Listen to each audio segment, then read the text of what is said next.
So in Parshas Vayera, I'd like to relate to two different points, and I think they're connected to each other. One is more specific, and one is more general. I'd like to ask the following question. We generally divide up the mitzvot into two categories. We have mitzvot ben adam l'makom and mitzvot ben adam l'chavero. And I'm going to ask a bold question tonight. Is it possible to rate them? Is one category more important than the other? And if the answer to that question is yes, which category is more important? So that's the first thing that I want to talk to you about tonight in a more general sense. In a more very specific sense, and this is also really touches on Jewish morality, is the issue of what I call dechiyah.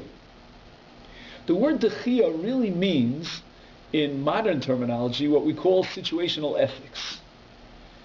It means that you have two conflicting values and you have to decide which one takes precedence. Now, even though I raised the opening question about mitzvot ben adam l'chavero, mitzvot ben adam l'makom, and which is greater, that question might have significance even without the chiyah, even if it's not a head-on collision and have to decide either or, which comes first, and so forth and so on. That would be a more general question and might have philosophical implications. It might be hashkafic in nature. The other question is a little bit more halachic technically. And in technicality, I want to know what the principles are, what the rules of the game are. I'm in an either-or situation. I can't do both. How do I go about figuring out which mitzvah trumps which mitzvah, which one takes precedence? So, since we're learning Parshas Vayera, I was absolutely stunned to find that this issue that I'm raising with you tonight is addressed at the very beginning of our Parsha by none other than the Netziv Mivalozh. Can anyone tell me what the name of his commentary on Chumash is? Hemek Dover. Hemek Dover, excellent. So we have in front of us, hopefully you all have this photocopy, the first Hemek Dover in Parshas Vayera. And in order to appreciate the Netziv's problem, let's read the psukim first, where you'll see on the page that I typed out for you. The Torah says the following: Vayera elav Hashem be'elonei mamrei. God appears to Abraham in a certain geographic location called Elonei Mamrei. Of course, the name is significant, but not for us now. Vehu and Avram Avinu Yoshev Pesach Ha'oel Kechom Hayom. There are many, many significant issues here in this pasuk, including the fact that the word Yoshev is without a vav, the fact that he's sitting out in front of the Oel Kechom Hayom, and what's important for us to know is that Vayera elav Hashem. Hashem appears to Abraham. So if Hashem appears to Abraham, then Abraham, is fulfilling the mitzvah of Kabbalas Pnei Shechina. If you will, Avram Avinu is the host and God is the guest. But now all of a sudden, there's a conflict, because there's another set of guests that show up, that sort of, dance their way into the picture here. Vayisa Einav, Vayar. Now please, I bolded the word Vayar because I want you to notice something here. And he will say, behold, v'hinei shlosh anashim nitzavim alav, and Vayar. And I bolted that word of Vayar.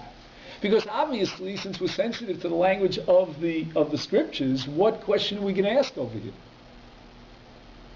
It says it's the same word three times. Yeah, over and well, the first one is Vayera elav Hashem. There the subject is God Almighty. But in terms of Abraham seeing, why did the Torah use the word Vayar twice? Vayisa einav Vayar, number one. Number two, V'hinei shlosha nashim nitzavim alav, Vayar, number two. And there doesn't seem to be much of a difference between the two. It seems absolutely repetitive and superfluous. Now, the first to notice this is the Midrash. And you'll see that on page 1, the third source on your page. The Midrash says right here at the beginning of Parshas Vayera, it says the following. Now, there are many different parts to this Midrash, but what's common to all these parts is the addressing the issue, why Vayar twice. So the first answer is Vayar b'Shechina, Vayar b'Malachim. First God saw the Shechina, and then he saw the angels. We'll have to see exactly what the Midrash means by that. Avram saw. Avram saw. He saw the Shechina, and he saw the angels, meaning the three guests who turn out later to be angels. But there's another answer that interests me even more. And that is that on the first round, Avram saw 3 travelers, 3 passers-by. Between the first seeing and the second seeing, Avram investigates the nature of these guys. What are they? Who are they? And he wants to see how they interact one with another. And if they interact in a certain kind of a way, if they pay due respect one to the other, then Avram says, Im ani ro'el tam cholkim kavod elu v'elu, ani yodea shehen bnei adam mehuganim. In other words, according to the Midrash, Avram was checking out these guests to make his decision. What would be his next move? Would he run out? Would he reach out to them and invite them in? Or would he say, let them just pass by? And what would be the determining factor? What's the variable that will lead Avram to make that decision? Are they mehuganim? Are they mechubadim? Are they people of dignity? People of mutual self-respect? And the Netziv picks up on this in his commentary on the Hamek Dover. And here we're going to jump over to the Netziv because I wasn't able to type out the Netziv. It's a little bit too long for me. I don't type that well in Hebrew. And you're looking on the left side of your page. Of course, you have, just to get a picture of the Tzuras Hadaf, if you've never seen the Netziv, you've got the Onkelos on top on the left. Then you've got Rashi, and then you have the Netziv, who is the Yeshiva University-s in his own commentary on the bottom. So we're looking at the first line, Vayera. Says the Netziv Shnei Pa'amim. He doesn't even bother asking the question. He just comments. He calculates. He observes. There's repetition here. V'amru berabba, and the Chazal have told us, the sages have said in Bereshis Rabbah, Vayar b'malachim, Vayar b'shchina. He looks at the angels and he looks at the Shechina, right? Because after all, the Shechina had appeared to him. So v'eina mavura kol kach. It's not crystal clear why the Torah has to tell us this repetitive language that he saw, he beheld, one for the malach and one for the Shechina. Why is it necessary to emphasize that? V'odi sasham, and furthermore, the Medrash Rabbah, Amar im yiu mechubadim mechabdim zed zeh b'nei adam gedolim heim. Now he has a slightly different variation of the Medrash. We have mehugadim. He has gedolim, but I think the gist of it is the same. Ulachora kasha, the Netziv Mivalozhin asks the most brilliant question. He says, I don't understand what's going on. V'chi mi shehu machnis oreach, a person whose very essence is to invite guests. That's Abraham. He's the model of chesed, the paradigm of kindness. Medadek al ha'oreach. Does he first check out the guest and see who he is? Elias, we have a seat for you on this side if you want to come around. No, it's here's fine. Thank you. Well, wherever you're comfortable, we have seats for you. Okay, I'll come on. Sure. Sorry to interrupt. No, not at all. So, a person who wants to receive guests, he's a Baal Chesed. Should he check out the guests? Im hu adam gadol or not? If he's running for mayor, I'll invite him in. But if he's a regular rank and file citizen, or maybe even worse, he's a hobo off the street, maybe I shouldn't invite him in. That's the question over here. Why is it that Avram Avinu looks twice? On the first time he beholds them physically, and in between he scrutinizes and he checks them out. Let's see how they interact one with the other. We'll determine if they're Anoshim Gedolim, and then we'll decide, let's invite them in. Doesn't sound like the Avram Avinu that we set as the paradigm for Chesed, for Achnosas Or. And keep in mind, if the Torah records this L'netzach Nitzachim, it means that we have to imitate Avram Avinu. So we have to learn from Avram Avinu how to respond in the case of a challenge of guests, the possibility of inviting in guests. And should we go ahead and check out the guests and only invite them if and when we determine that they're Anoshim Gedolim? It makes no sense. He says, Elo kach ha'inyan. Now watch this brilliant insight. I get very excited about this. He says, Ba'asher shahaya Avraham Avinu shakua. How would you translate the word shakua? In Yiddish, I know how to say it. Orangutan. He's totally focused. He's totally, I'm looking for a good word. Who can help me out here? He's totally engrossed. He's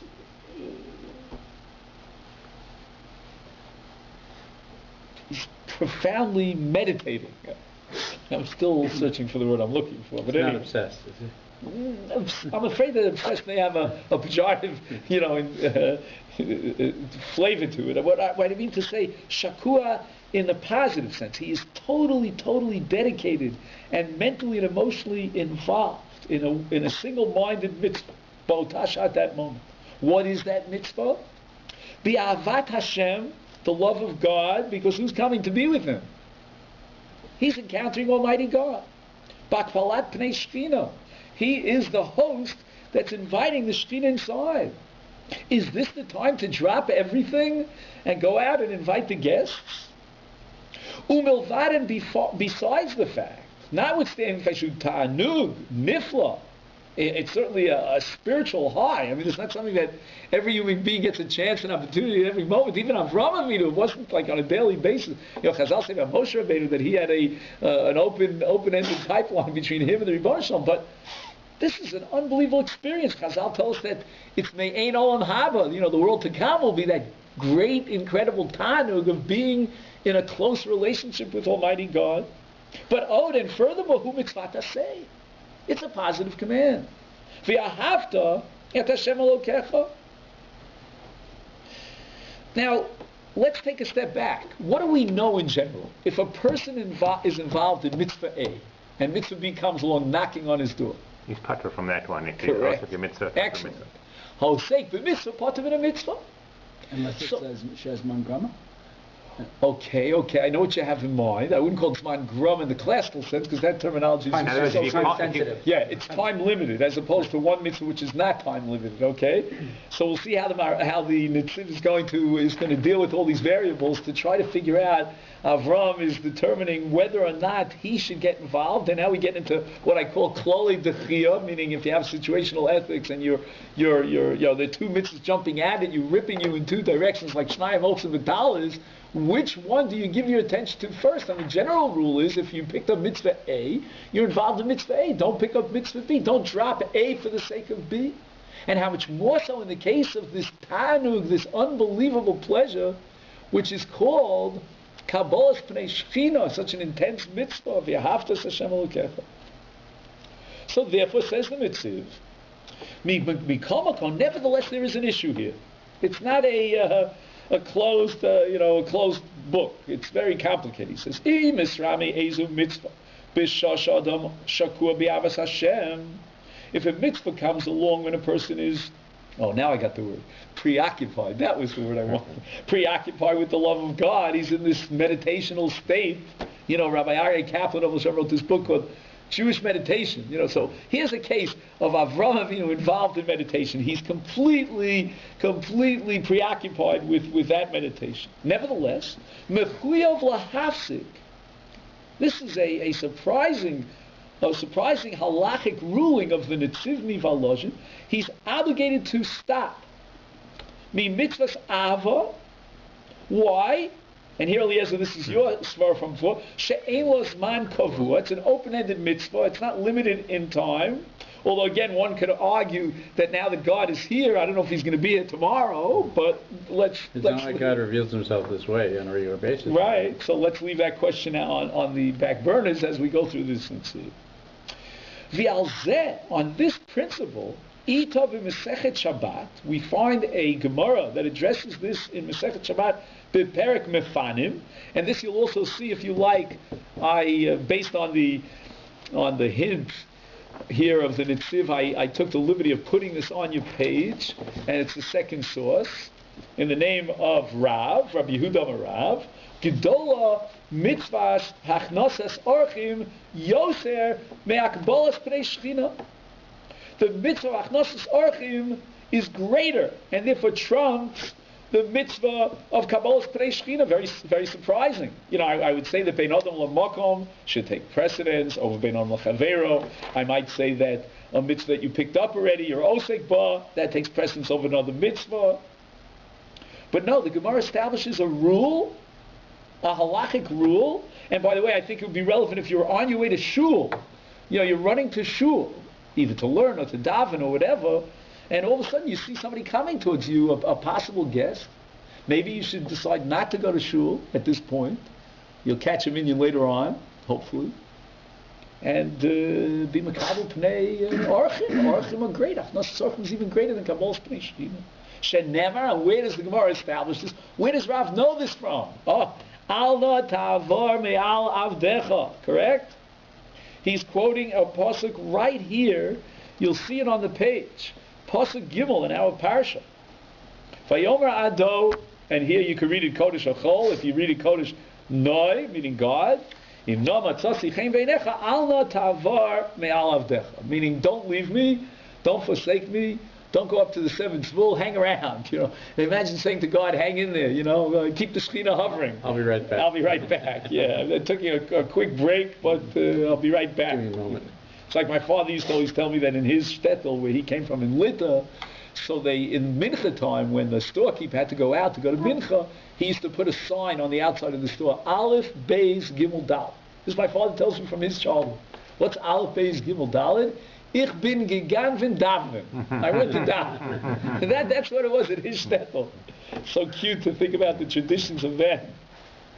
V'eina kavana de misha machnis oreach gadol mehamakbil pnei shechina el shigdola lidchos shekachu ritzono yizborach shehi mitzvah ma'asis docha mitzvah zu she'en lo shir uzman. He says it's a halachic principle, and therefore a moral principle in terms of Jewish behavior pattern, that a mitzvah, no matter how great it is going to be pushed off if it's a mitzvah that has no shear, it's not limited in time, for the sake of another mitzvah, which even though it may not be as great as the first mitzvah, but it's a mitzvah which is ma'asit. Ma'asit meaning it's an active mitzvah that has to be performed. And how did Chazal know this? That a person should give precedence to Achnosis Orchim over Kabbalas Pnei Shechina. Heviu Raya me Avram Avinu shehifsik mi HaKabbalas Pnei Shechina k'dei lasot b'Achnosis Orchim. V'Rabusa Kamar. This is a tremendous chidush. Tiafilu Achnosis Orchim shei mitzvahs gemilus chasodim, which one might say is a secondary mitzvah. Docha, it overrides the mitzvah of, in this case, Avos Hashem and HaKabbalas Pnei Shechina. Mikolshkin, how much more so mitzvah kvua, a mitzvah that's set in time, and it's doraisa, and the Torah requires you to do at certain intervals. Now the Netziv has another principle. Wait a minute.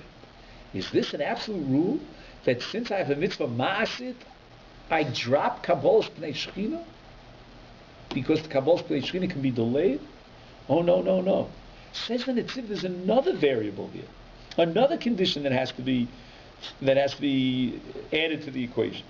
Achein ze eno, this only applies el b'mitzvah she efshar lehei osos b'yad acherim.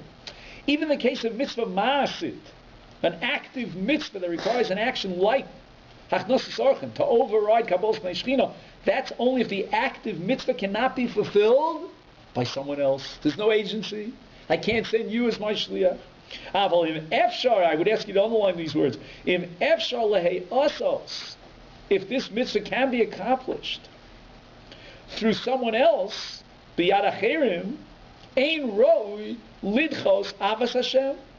In other words, since you picked up the first mitzvah, even though under most conditions you would drop that mitzvah to fulfill a mitzvah masis because you can't push it off, that's only if you can't send someone else to do the mitzvah. If the mitzvah can be accomplished by someone else other than yourself, send someone else. He sends you back to a discussion he had about Talmud Torah, that if you're learning Torah and some mitzvah comes along, chances upon you, if you can send someone else to do the mitzvah, you continue your learning. And this whole shtickle Torah, with all its complex variables. And you decide to define the mitzvahs. Is it a mitzvah masis or it's a mitzvah she'en lo zman kavua? Is it a mitzvah she'efshal l'kayim al yidei achirim or efshal l'kayim achirim? All this is written in our pasuk, says the Netziv. Boy, what the Netziv sees. I'm always amazed at what a lamdin, what a Talmud Chacham sees in a pasuk. I mean, it has a whole different perspective on Chumash. The Avram Avinu b'shosha ras hamalachim v'gam ra b'shchina. He beheld both. In other words, he saw the Shechina was with him, Kabbal's Pnei Shechina, he saw the Malachim, and he thinks he has to go and be Makabal them. Hoya Tomea, he was confused. Avram Avinu was in a state of Timahon. Timahon, he didn't know how to act. He didn't know what to give preference to. Uke'eno yodea malasas. Im li potem in Ashchina. Should he take a break from the Shechina? No, I'm sorry. Imli poter min Ashchina, meaning he should be poter from Achnosis Orchim by virtue of the fact that he's with the Shechina. Or alternatively, lahachnis es Orchim, to be poter from Kabbal's Pnei Shechina in order to receive the guests. So between the first Vayar and the second Vayar, Avram Avinu is confused. What is going to determine his ultimate action? What variable is he going to check out? It says what kind of people they are. Why? Again, given all the Netziv's introductions, we have a mitzvah masis against the mitzvah she'ena kavua, so the mitzvah masis should take precedence. But then we said if it's efshal l'kayim yidei achirim, you can send someone else, then push off that other mitzvah and continue your mitzvah even though it's not zmana kavua, and then you should involve. So what's Avram going to check out? Because they're ignoble people, maybe. No, but I'm saying before you get... can take care of them. Oh, exactly. Is it efshal l'kayim yidei achirim? But if they're noblemen, then the Excellent. master... He says, Achar kach nisyashev b'davar, Avram Avinu, between the first Vayar and the second Vayar, was able to investigate this issue. He was like a posek, checking out all the, like you have a medical issue, right? Rabbi Moshe Feinstein had all sorts of medical issues, so very often he would ask his son-in-law, Rabbi Moshe Tendler, because Rabbi Moshe Tendler was a biologist, he knew a lot. So first, the posek has to collect data. He needs information. So Avram needed an answer to the following question. Can he send the Shliach? Could the Shliach do the job? Can I send someone else, in this case Yishmael, to be Makabel Yorchim? So what did he do? He says, if they're great dignified people, the ein kvodam liksavos lemesharsim lachnisam labayis. You send your maidservant to bring someone into the house. All right, so she comes, but it's not the same as if the Baal Bais himself comes, and it's certainly not the same as if Avram Avinu comes. The ein kvodam litzavos l'rishosam achnisa l'bais. That's not lefi kvodam. If that be the case, as Avram Harei, my conclusion is mechuyev ani lahafsik mikabos pnei shchina. Vol imem ediotos v'efshal l'kayim mitzvah de'acherim. Hainu sheyitzave es narov ulachnisam ulachilam. So this is what the Medrash means that he checked them out. Not because, as a general rule, you don't accept guests until you check them out and find out how important they are. No, we have to reach out to everyone. Even the average person, we have to go out and take them in. But in this particular case, that Avram Avinu was involved in Kabbal's Pnei Shechina, so then if he could do the mitzvah by sending someone else, and then he'll come in and he'll do whatever he has to do, then that's fine, and that's the way he should go. But if he comes to the conclusion that it would not, qualitatively, would not be the same mitzvah, if he would send someone else because they're so mechubadim, then what does he have to do? He's got to stop from Kabbal's Pnei Shechina, al na tavar me'al avdecha, and he has to run, and that's the second Vayar. Take a look at the second Vayar. Excuse me. Vayar Vayaretz l'krasa. The second Vayar immediately precedes the action. Vayaretz l'krasa. So in the first Vayar, he's in a state of confusion. He's going back and forth, vacillating, thinking, what? Can I send somebody else? And then, when he sees them, and he realizes that there's no way he could send somebody else, he's got to do it himself, Vayar, the second Vayar, leads immediately to Vayera. But how's he making a judgment about people, and this one's important, that's important, I should run and stop for that? I find that problematic. Maybe Avraham Avinu could, but what about us? We can't, I mean, so for you, I won't go to shul. For somebody else, I will. How do you make that judgment? Again, the ultimate goal, the ultimate answer that you want to discover is: would that person feel slighted if he knew? Well, you're preoccupied. You're in the back there. You're imagine you're an architect. You're working over plans. In the back, and you didn't come up from the living room. You didn't jump immediately when I rang the bell. So I'll get insulted by that. No, I won't get insulted. But perhaps if, I'm just thinking who's very important here in the government. I know there are elections now, but can you give me a name of someone? Because I don't know anything about Stephen Harper, the Prime Minister. Oh, Harper is his name? Okay, Mr. Harper comes knocking on your door. And you send your maidservant to go answer the door. You know what I'm saying? Doesn't it? That's not the way to do it. So again, I'm giving you an extreme dramatic case. Obviously, there'll be a lot of gray mass in the middle, the twilight zone, that you can't see too well. But the general guidelines are such that, and this is all of situational ethics, ultimately in every case of situational ethics, there are so many variables that you are in the driver's seat. And I'm going to try to point this out to you over and over again, that ultimately the halakha gives you freedom of choice. People walk out of a Beit Midrash and they think halakha demands and determines everything. My whole life, I'm just a robot. It's not so. The halakha in many cases will throw the ball back in your court, defer to you, and say to you, you make the judgment call.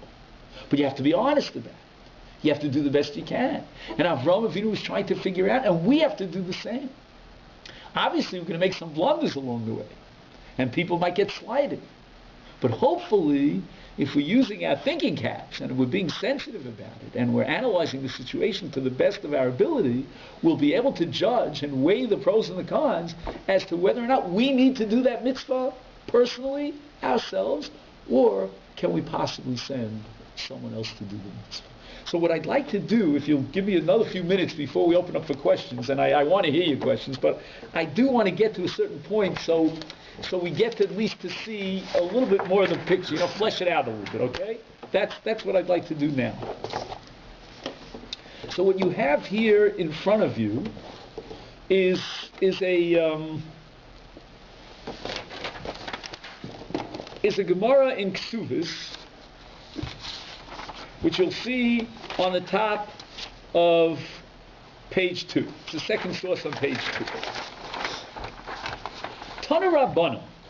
We have a brisa quoted in Ksuvas Daf Yud Zayin, Mevatlim Talmud Torah lo tzas hames ulachnosas kal. Again, a situational ethics. We have a conflict. We need the klolim of dechia. What are the rules? What are the regulations that govern and rule us in this case? Which comes first? So the brisa says mevatlim. We will cease learning for the sake of burying the dead, for the sake of going out to receive the kala and bring her to the chas. And again, we'd have to study this Gemara very carefully to know what exactly is Kfuras HaMes, Hotzas HaMes, what's Hafnosas Kala, what are the various facets. I'm being very simplistic tonight, only because I want to get to one point. What does the word mevatlim mean? I want to give two possibilities. Mevatlim means this is what you have to do, or mevatlim means this is what you're allowed to do. A person is learning. Is the halacha dictating to me? Drop it for the sake of these mitzvahs? In certain cases, the answer is yes, that the halacha is going to dictate. I mean, imagine a situation, a scenario where there's no one there to bury the dead. That's called what? Anybody know? Mes mitzvah. So for a mes mitzvah, and again, that's other sugyas here on the same daf in Ksuvas, no question about it, you must drop your learning for the sake of a mes mitzvah. But what if it's that gray area? There are people involved in the burial. There'll be enough people at the funeral. Maybe my absence won't be noticed. It won't be so profound and bold, So maybe the word mevatlim means you're allowed to, and it allows for you to make a subjective judgment call. And take a look at the rush. Again, I thought this is a pretty revolutionary idea, but if the rush is on my team, then I have someone to stand on, some shoulders to stand on. Yeshiva University-s says the Rosh, this is one of the greatest Rishonim amongst the Ashkenazic Jews, Yesh Mefarshim Hadakavar Mevatlin, in quotation marks, the word Mevatlin, Chloma Rashoyim Levatel. How would you translate the word Rashoyim? Permitted. They're permitted to do so. And then he emphasized it again at the end of the paragraph. He says, V'ein chova levatel, aval rashoy levatel. Now, if I tell you you're permitted to do so, then what ultimately am I telling you? You have a choice. Exactly, it's your judgment call. You're going to make the decision. And of course, you're going to have to take into consideration a myriad of factors. Unfortunately, the brain doesn't always move as fast as it should. In a sense, sometimes in these judgment calls, you have to make a fraction of a second to make your decision. The message is going by. You can't start, opening up Sfarim from the shelf and researching it, and give a shear on it the next day. No, you've got to make a decision. It's imposing, it's impending, it's immediate. But basically, what your intuition should be telling you is that if you would enhance the cover of the kala or the entourage that's burying the dead, if your presence would add something, would enhance something. I always say, my talmidim ask me, should I drop a night seder for the sake of a wedding? So there's a famous, I don't know if you know Rav Cooperman from the Mitzvah. Have you heard of him? No? He's from Ireland originally. So Rav Cooperman used to say that he has an institution for hundreds and hundreds of girls. I think there are maybe even 1,000 girls in the institution. He says, look, if I go to every single wedding, then I'll never be able to open a sefer, I'll never be able to prepare my classes. So he took upon himself, again, I don't know if there are any exceptions to the rule, that he absolutely doesn't go to weddings. But what I tell my students is the following. I say, look, did you get an invitation to the wedding? Now, you may have gotten an invitation because you're on a list. It doesn't always mean it's a personal invitation. But it's a good rule of thumb to begin. It's a kickoff. If you got an invitation, that means they want you to come. Then look at the invitation. Sometimes you'll see simanim on the invitation. If the person added a little thing in writing so that you can one day sell it on eBay, or if on the outside, there was a calligrapher, and you see. I mean, since I landed in Toronto, I got an invitation to a wedding, and it had an artist's number on it, meaning this was number 175th lithograph, and the invitation was on the lithograph. There's the Maisa. So people spend all sorts of things. I know a rabbi who every time he makes a simcha, he has a new chap on how to produce the invitation. One time it was engraved on a candle, a gigantic candle. And one time it was engraved, the invitation was actually engraved on a glass, that had a function to it. It was a glass kli, it was a vessel. And if you get such an invitation, and somebody took the trouble to invite you, and certainly Kolshkin, if they gave you a phone call, or an email, they said it would really be meaningful if you could possibly come, that's one thing. But if on the other hand, you're in a situation where it's just impossible, to drop your learning at this point, and then not come in prepared for the class the next day, that's impossible. So it's fascinating to me that in this case, what the Rosh is presenting here as a thesis in halacha is Rashai. The Torah gives you the green light. The door is open. You make the call. You make the decision. Now, another interesting thing is that Talmud Torah is generally viewed as what kind of mitzvah? Remember, we had two classifications of mitzvahs.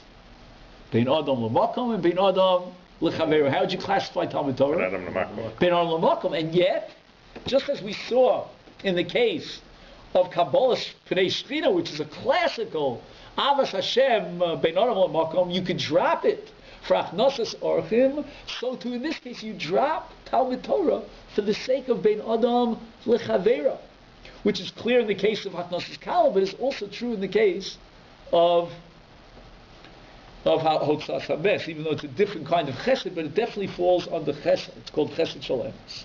So I want you to again get another piece of the puzzle over here. We're beginning to see patterns.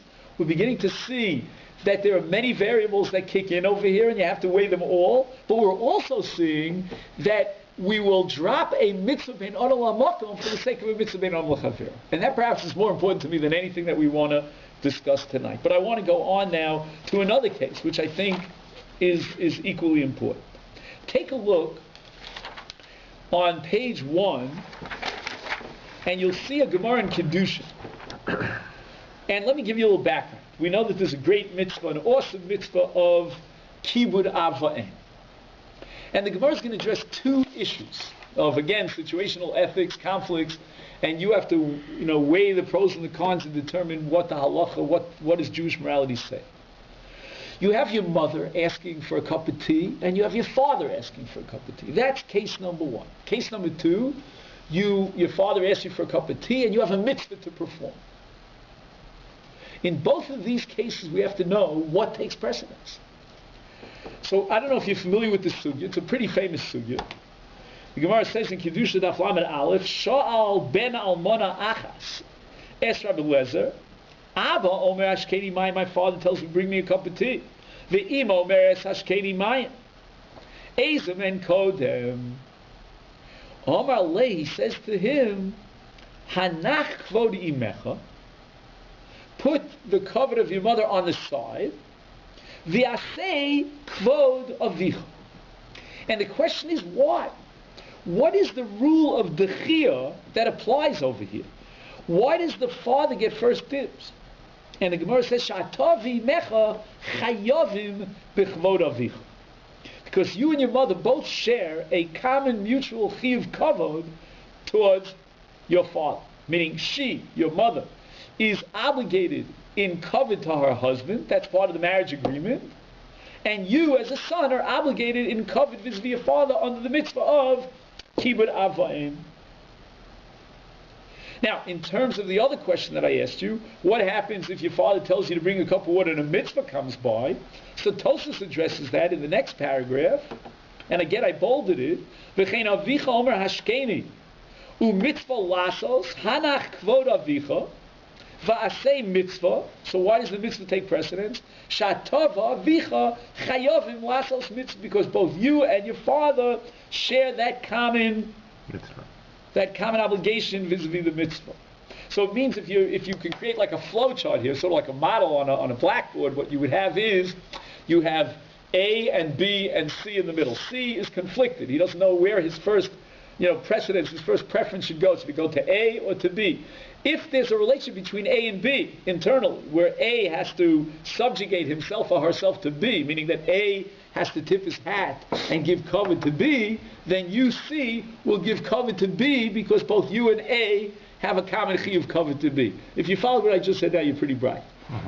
Because I don't think I followed. But no, I more or less followed it, but it's a little complicated. You got it? Well, isn't there? I'd love to chart it out on a blackboard, but we're not going to do that. Isn't there a factor in here as to what the desire of A is? What the desire of A is? In the case of the Shekhinah. I'm not familiar with that word. Desire?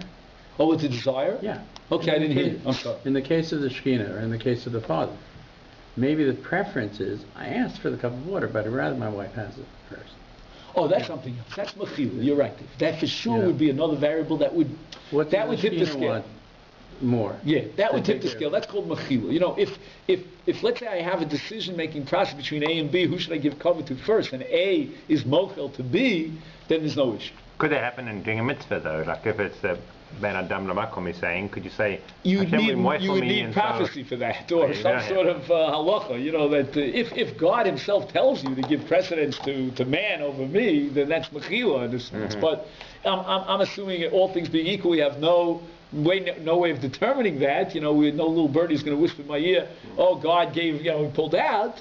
Once the halacha is determined, in this case by Avraham Avinu, that the Shekhinah takes a back seat, so to speak, and will wait in the wings until Avraham finishes with the mitzvah of Achnas Zarchim, then you could add the concept of Mechila, and certainly that could be a very fine explanation. But isn't that opposite to Tosfot? Because Tosfot's saying that if your father wants you to do something, and you've got a mitzvah, that you should, stop with your father's got to do. That's opposite to Avraham Avinu, isn't it? In some sense of him being with Shekhinah and then going to do something for people. Well, no, because Chesed, you see, what we're saying here is that Kavod is one issue and Chesed is another. I mean, your question is a brilliant question.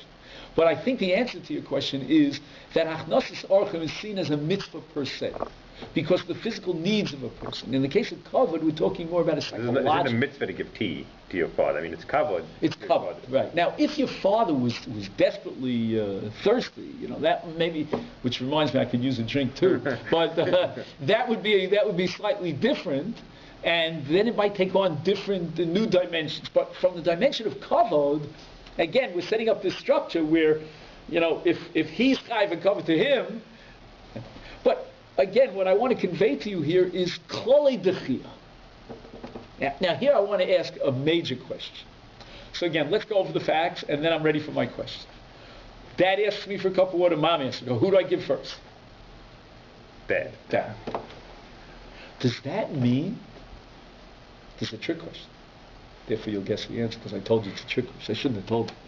Okay, does that mean that Kibud Av is greater than Kibud Em? You would think that's the case, but it's not. Right. I'll tell you how I know it's not.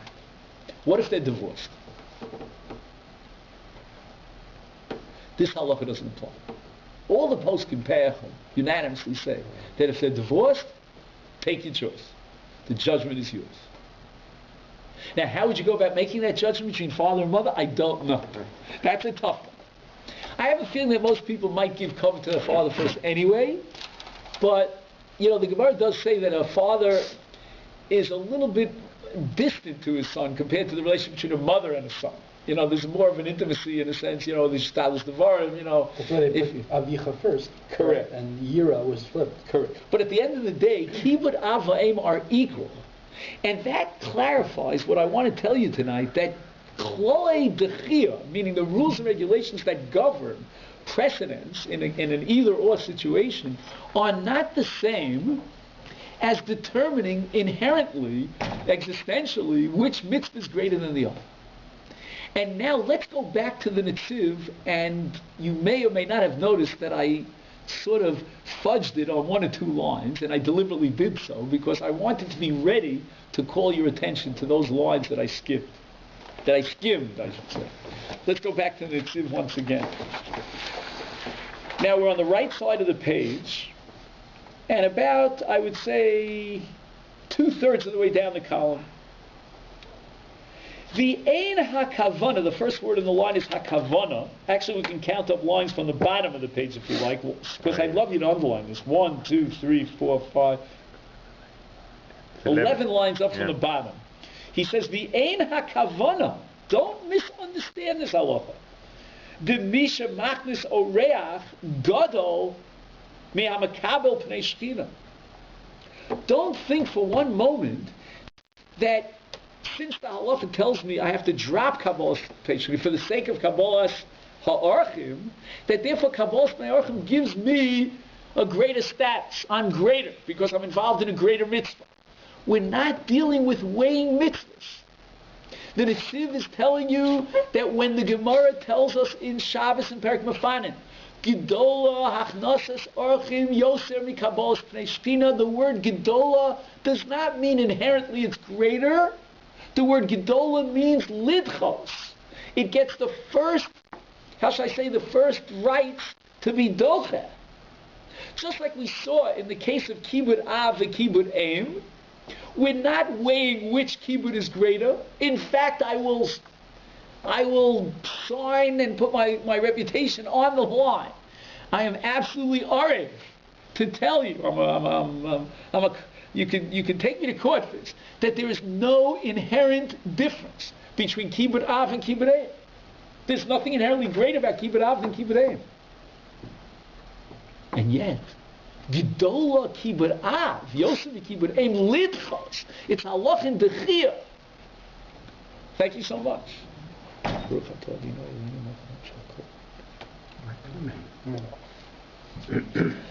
And therefore, if we go back to the case of Kibud Av versus a mitzvah, and once again the klolei dechia kick in here and tell me that I have to give preference to the mitzvah and drop, or shall we say, put the Kibud Av in abeyance, once again, it doesn't mean that mitzvah is greater than Kibud Av. For example, it's time for Megillah reading. So I will say, Dad, I'll get right back to you, but first I have to hear Megillah.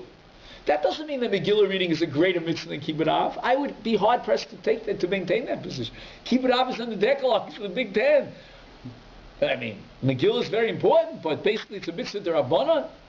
And I don't mean to insult Megillah. I'm a big Megillah fan. I love it and everything else. But I don't think it could shine up to Kibud Av, about which the Gemara says that Shkula Keneged Kol HaMitzvahs. about which the Gemara tells us it's as great as Kvod Shamayim. There are so many hyperboles in Chazal, and keep it up. But there's a din d'chiyah. And how does the din d'chiyah operate? It has its own inner mechanics. And the mechanics go the following. You and your father share the same covet to the mitzvah. You both share the same common obligation. Therefore the mitzvah comes first. What would be if I had a mitzvah that my father was not obligated in? For whatever reason, he's parted from the mitzvah. I'm obligated, but he's not. Then I can't activate the principle of atov avicha chayov b'kvod mitzvah. And therefore I would go back to my original premise. My father says Ashkeni Mayim, it's pressing, I will do it. But a few months ago, when we focused on this Techiyah vis-a-vis Kibbut Avim, you talked about the primary sustenance, the primary. Hanos haguf as opposed to kiyum tzivut. Right. Like. Okay. So if he needs food. Right. Okay. It depends if he needs food and so forth and so on. You're right. We'd have to go through that all over again, and I don't know if I have the time or the energy to do that now. But just to get the feeling of it, let me give you another example. Okay, that I use the Encyclopedia Talmudit because of the Taz. There's a Taz in the mitzvah of Hatzolos Nefashos.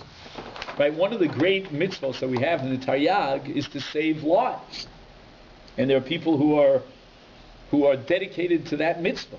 Hatzolah people and medical doctors and lifesavers. What do you call them?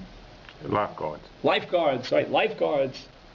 Now, what happens if a person is involved in the mitzvah of Talmud Torah and someone's drowning? So what am I going to say? Let him drown? I'm learning Torah. Oslik b'mitzvah, potiv b'mitzvah. And yet, oddly enough, the Gemara tells us, and this you'll see in the paragraph that starts Encyclopedia Talmudit, Krach Yud Hatzolos Nefashos on the second line, Gadol Talmud Torah Yoser me'Hatzolos Nefashos. Very strange. Does anybody have any clue how we derive that? From whence we derive that? I'll give you a hint. It has to do with Mordechai, since we mentioned Megillah Esther before. Do you remember the last few words in the Megillah? It says Rotzi L'Rov Echav. So the Gemara has a whole discussion here that Mordechai was completely dedicated to the study of Torah, to the extent to which he was such a great scholar that he was appointed to the Sanhedrin until he became the prime minister in Achashverosh's province. At that point, he was too involved in saving Jews. There was such anti-Semitism, and therefore he had to drop his learning. And the Gemara says he went down. Mordechai went down. Rotzli l'rov echav v'lo l'chol echav. He lost his status to some extent. So the Gemara, based on this analysis, comes to the conclusion that Gedol Talmud Torah, Yoser, me'Hatzolos Nefashos. So wait a second. When I read this Gemara, I get certain vibes over here. If Talmud Torah is greater than Hatzolos Nefashos, so why should I drop my learning for the sake of Hatzolos Nefashos?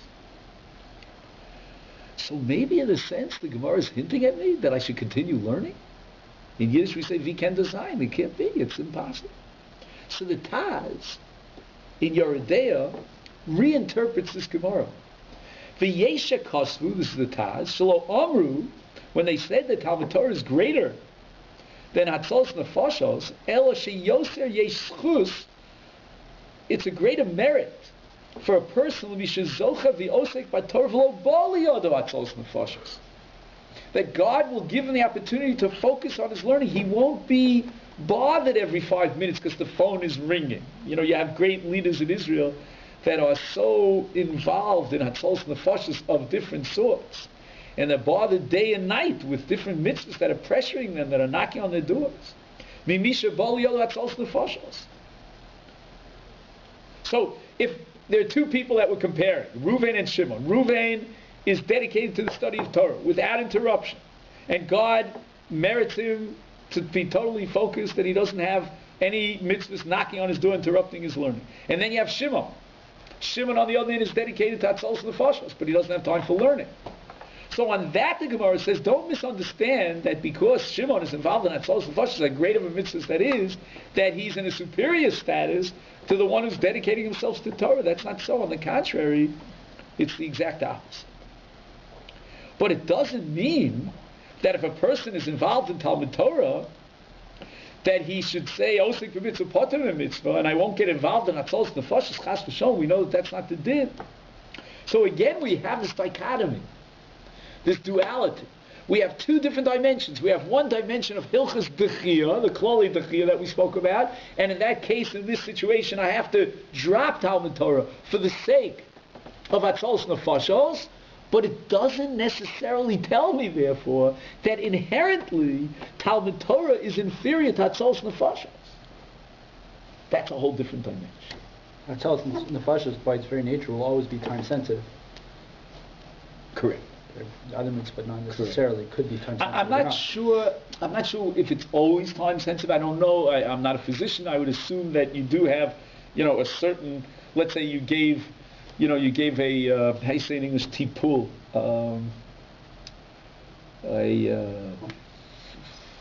you administered medical procedures. We'll say it that way in the morning, and the next medical procedure could be done 5 hours later, could be done 24 hours later without any loss. They're all things are equal. The procedure doesn't have to be repeated constantly.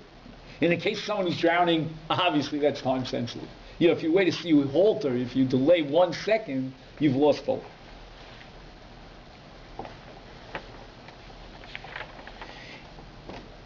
Now I'm just looking at the clock here, we probably have about 10 minutes. I don't want to keep you too long. But in those 10 minutes, I would like to ask the other question that I raised at the outset. Which is greater? We're not talking about the Dechiyah now, even though I could probably make a case for the fact that Bein Adam L'Chavero, as a general rule, is Dochev Bein Adam L'Makom. In most cases, or at least you have the option to make that judgment call. But be that as it may, if we get back to the other question, namely inherently, which is greater, Bein Adam L'Makom or Bein Adam L'Chavero, what would you say? Anybody have a knee-jerk response? It's not a clear-cut answer. Depends what it is. Okay, so you want to subcategorize. But I'm saying, is there any dimension, as a general rule, that would definitely be covered, would definitely kick into this discussion? In general, we ask the question, how many mitzvahs are you fulfilling? Well, when I put Bein Adam L'Makom on one side and Bein Adam L'Chaver on the other side, how many mitzvahs am I fulfilling? Is it 1 versus 1? No. What is it? That's the point, is that if you're doing a chesed mitzvah for your fellow, for sure it's a kind of a vote.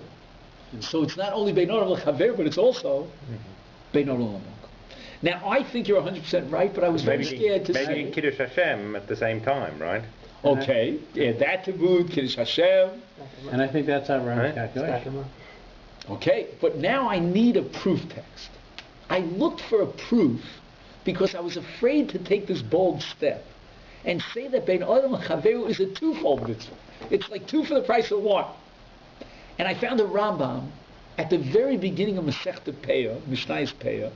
The Ram has a Pirush HaMishnayos, as you all know, and he says this outright. And I was very surprised. You'll take a look. If you count from the bottom of page 1, it's the third source up. And he says that if a person is Mekayim, a mitzvah miyuchedes lo bi'atzmo, he gives the example of Bein Adam levein Boro, in other words, Bein Adam L'Makom, yesh lo al zeh schar, yigmaleu Hashem al kach li'olam haba. So his schar, as the Mishnah seems to indicate at the beginning of Peah, is restricted, or not restricted, I should say, is postponed until after death. And he quotes the Gemara in Sanhedrin. However, he says, Im kiyem other mitzvahs hatzlios b'tekinus yachasei b'dei adam zem zeh. When we get to a mitzvah which the nature of which is Beit Adam l'chaver, it's interpersonal, then he says, not only will he get schar in this world, but yesh lo zeh schar li'olam haba. Now, the Rambam just finished saying that schar in olam haba is something unique to mitzvahs Beit Adam lamakom. Isn't the Rambam in effect contradicting himself when he says now that mitzvos bein adam lamakom, mitzvos bein adam l'chavero will be rewarded in the next world? L'chora, I would say this should be rewarded in this world. The answer is, the reward is in both worlds. In this world, you get the unique reward for bein adam lamakom. In the next world, you get rewarded even for bein adam lamakom. What did I just say? I think I messed it up. Yeah. Okay, take it again. In this world, you'll get a unique reward for mitzvahs bein adam l'chavero. But at the same time, says the Rambam, you will be rewarded with as if it were a mitzvah. I shouldn't say as if, it is a mitzvah of bein adam l'makom in olam haba. So you get the best of both worlds. Now, I don't know if that is going to win the debate. I'm not sure if, if that's the TKO, the punchline of this discussion. But I just want to show you another interesting statement of the Rambam. And maybe we can combine the two Rambams. This is at the bottom of your page 1. The Rambam coins a new phrase, which he calls Tzaddik Zera Avram Avinu. We're familiar with the word Tzaddik, and we're familiar with the phrase Zera Avram Avinu. Mm-hmm. We are all Zera Avram Avinu, and some of us hopefully are Tzaddikim. Hopefully all of us.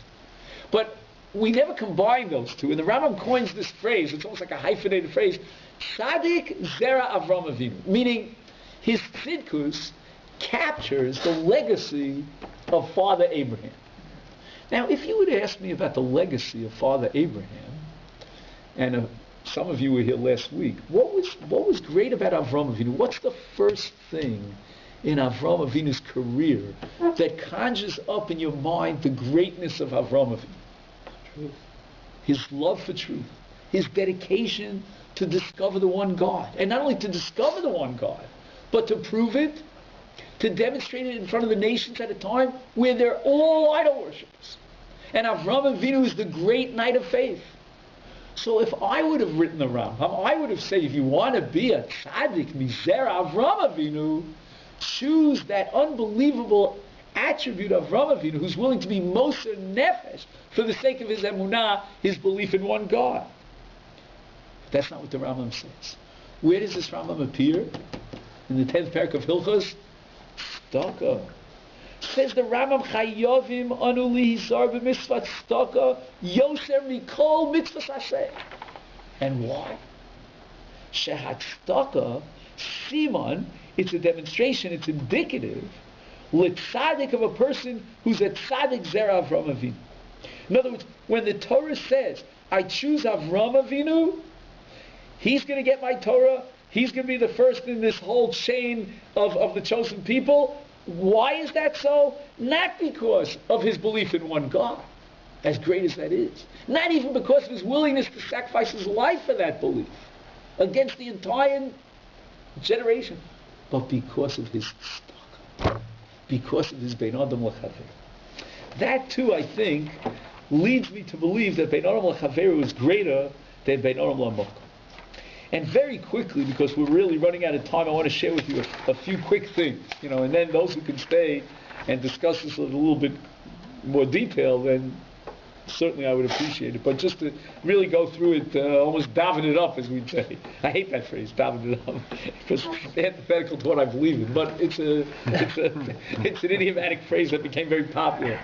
The Meshech Chochmah Rav Meir Simcha says in his Pirush on Sefer Shmos, that what will save the people of Israel from the wrath of God, they might be saved.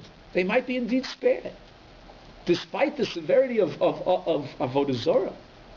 He says to such an extent that Hashochein itam b'toch tu masel, and he quotes the Yerushalmi in Peah that at the time of Achav was a king, a Jewish king that was a terrible evildoer. He propagated and Avodah Zarah, and yet, when he went out to war, when he went out to battle, the Jewish people were successful. Why? Because at the time of Achav, Chazal tell us, there was mutual respect amongst the Jewish people. Shelo hayu b'hem dil torin. They didn't speak lashon hara once against the other. Says the Ar Sameach, aval b'nimusios. with regard to moral law, umidos, lashon hara machlokes, then God has no tolerance, zero tolerance.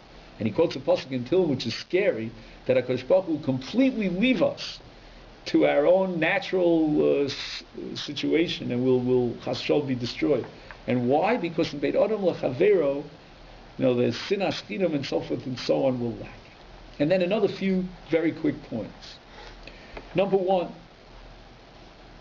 if you take a look in Nehemiah, the pasuk in Perek Ches, Ichlu Mashmanim Shsumam Taka, is interpreted as referring to Rosh Hashanah, Ki Kadosh Hayom L'Adonenu.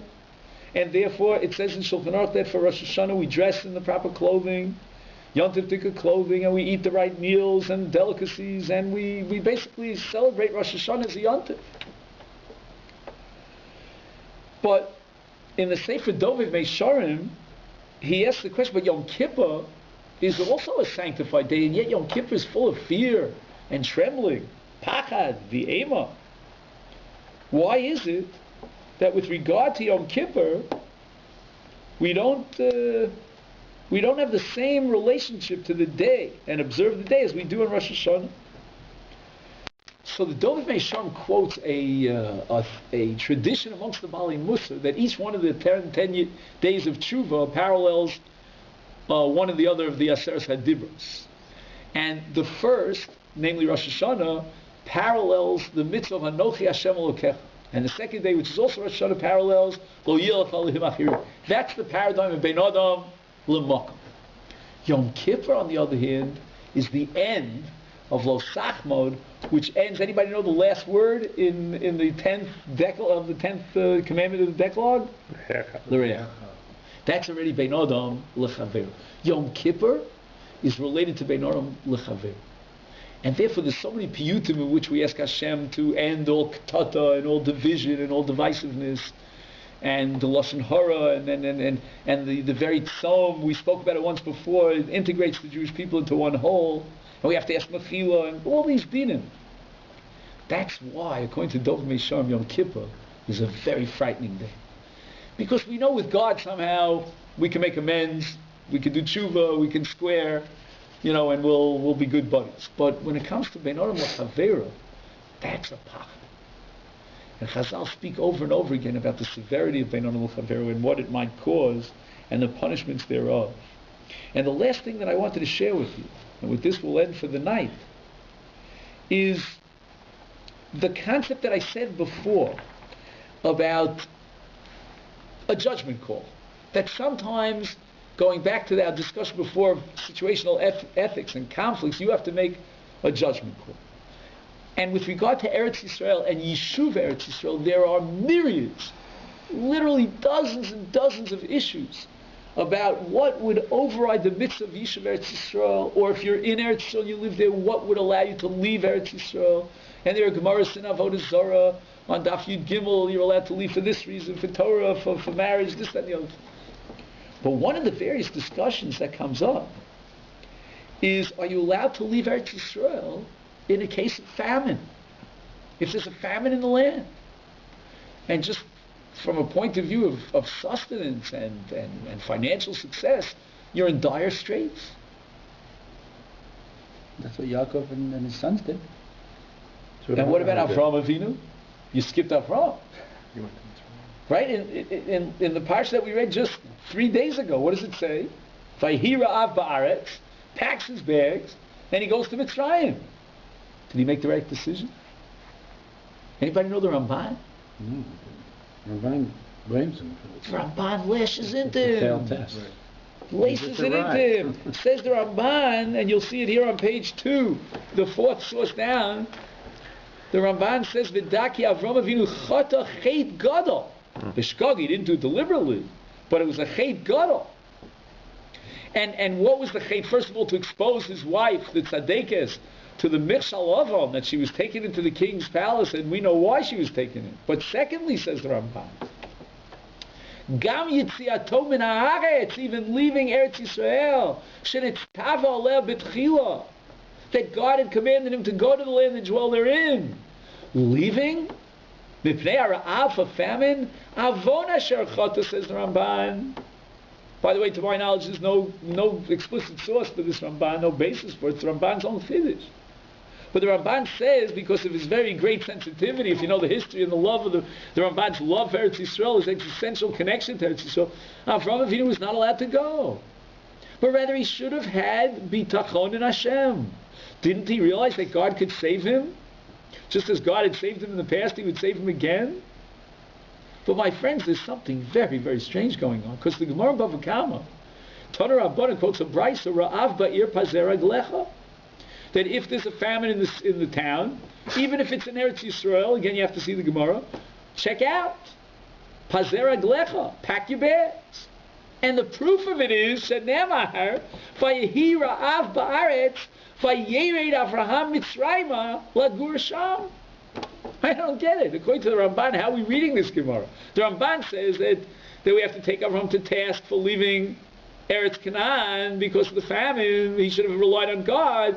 And the Bryce is going to quote the same episode of Avraham Avinu as a proof text to the halachic conclusion that in a famine situation, you've got to leave and pack your bags.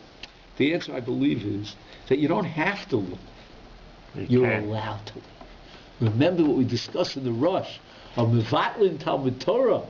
Lachnosas Kala means Rashoy Levatel Talmud Torah. You're permitted to do so. You're not obligated to do so. In effect, the ball's in your court. You have to make a judgment call. What are the variables? Well, once there's a heter to leave Eretz Yisrael for famine, now Avraham Avinu has to take into consideration a different variable. Namely what? Midat HaBitachon. Says the Ramban, yes, halachically he was permitted to leave Eretz Yisrael. And based on that, we're going to derive a conclusion for all generations that you're allowed to leave Eretz Yisrael. But now it becomes a judgment call, very subjective. You have to introduce different variables and make a call. And in the Avraham Avinu's case, what should have been the dominant factor to weigh Avraham's decision was bitachon. And therefore, in the face of that bitachon, carrying that sense of reliance on God with him, seeing what God had done for him in the past, Avraham should have decided, I know I'm allowed to leave. Halachically, technically, legally, I'm allowed to leave. But Eretz Yisrael is too great for me. So maybe it wasn't a chet, it was just a deficiency in his bitachon in this particular issue. But the Ramban claims that deficiency on his level, not for me and you, but for him, it was a deficiency and therefore it was a chet. But that doesn't mean we can't derive halachic conclusions. Because if Avraham Avinu left, he must have had a heter to leave. Within the context of that heter, he had to make a subjective call. Again, this is my interpretation. I don't have any proof for this, but it's the only thing that makes sense to me at this point. So again, I want to let you go. I want to say thank you for coming and basically summarize 2 points, and I think they're both very important. Number one is that there are klali dechia that will tell us how, in each case, to make the choice decision. And there are 2 points. Number one, within klali dechia, we should know that very often the ball is thrown into our court. The variables are so, how should I say, amorphous and so subjective that you have to make the call, the responsibility, the moral responsibility is on your shoulders. Number two, that even if the halach is clear-cut and tells you drop A for the sake of B, that's based on klali dechia. That doesn't tell you that B is superior to A.